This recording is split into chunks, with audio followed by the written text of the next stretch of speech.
Hey guys, how's it going? It's Danconia here, and welcome to the Overwatch World Cup Roundup 2019 Team Russia preview. So, last time we looked at our 10th ranked team, Finland. Now it's time to take a look at Team Russia, who come in at 9th according to the rankings, but in my opinion Team Finland might just be a bit stronger than this Russia side, but you never know when it comes to the knockout competition. There have been quite a few changes for Russia this year compared to the side that we saw fail to make it past the Incheon qualifier last year. Although Russia do have a lot of history in the World Cup, coming second in its inaugural year to obviously the South Koreans, but they have failed to reach the same heights since. Let's take a look at their management then. A familiar face from last year's Team Russia roster is Mistakes, but this year he will not be walking out for the team on stage. Instead, he has swapped the stage for a general manager role. But one thing is for certain, Russia's strongest point is their DPS, so I wouldn't worry too much there. Team Russia have one coach, Outbreak, and their community lead is Sophie Johnson. On to the roster then, and we have some players returning from last year and some new faces to have a look at. Once again, let's start with the supports for Russia. This year there will be 3 support players for Russia instead of 2, as we have Rubicon joining the returning Eng and Main on the roster. Rubicon is a name you may have heard of around European contenders, as he has most recently been a coach for 1Point earlier this year, and played for teams such as That's a Disband and Bazooka Puppies. Damn, I love bringing up those old disbanded team names. Main was playing earlier this year for CIS Hope before they were disbanded, and Eng was with Rubicon at 1Point earlier this year before they were disbanded as well. Sad to say. Currently, all 3 of these players are without a team, so we don't know what they will be like in this current meta.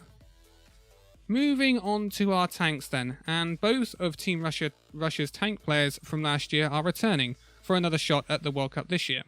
Their main tank will be Tonic, who most recently played for Young and Beautiful in European contenders at the start of the year. He has also had spells at Bazooka Puppies and August in Hungary, the former home of Paris Eternal support Cruz. Tonic is well known for his Reinhardt and Winston play, but questions remain over his ability to play the Orisa to the level that will be required if Russia are to do well at this World Cup. The flex tank for Russia will be Zhao. I think I'm saying that right. It could be Zhao, but I don't think it's that. Who is the first of this roster we are looking at to be currently signed to a team. Zhao is currently signed to HSL Esports, the current holders of the European Contenders title, shocking teams like Giganti and Clockwork Vendetta along the way to the title. They did come up quite short in the Contenders Gauntlet though, so it remains to be seen if this Russia squad can keep up with the opponents they are going to be facing in this World Cup. The DPS is where it gets really interesting for this Russia team though.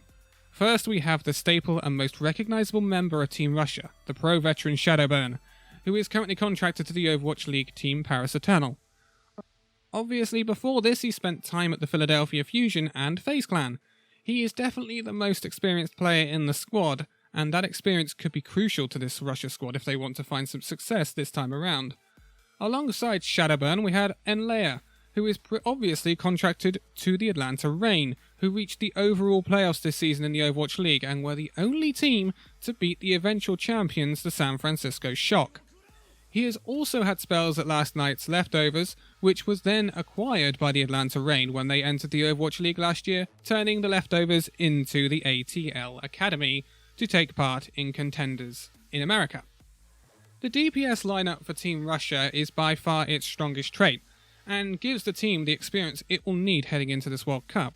There are a lot of questions over how the rest of the team will perform under the pressure, as the supports and Tonic have been out of the pro scene for a few months now, and have not been proven in this current meta.